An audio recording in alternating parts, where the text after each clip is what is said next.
हाय नमस्कार, श्री स्वामी समर्थ. तर कुठल्या गोष्टीचा योगच लागतो तेव्हाच आपल्याला त्या गोष्टी मिळत असतात.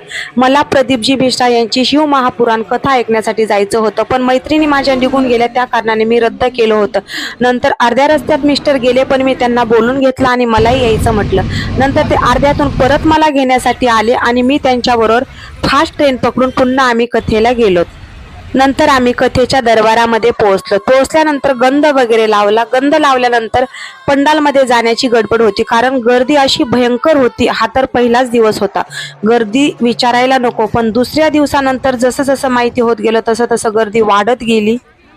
शेवटी एकदाच आम्ही पंडालमध्ये पोहोचलो आणि आमच्या मैत्रिणी वगैरे पुढे गेलेल्या होत्या, तर त्यांनी आमची जागा पकडली होती. गर्दी भयंकर असल्या कारणाने जागेची खूप अडचण होती.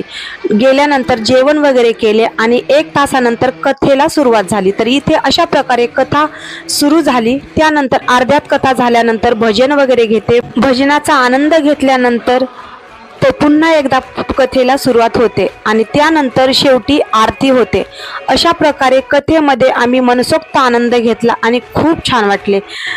शिवपुराण महाकथा जीवनात येऊन एकदा तरी नक्की ऐकावी, खरोखरच ऐकल्याशिवाय कळत नाही.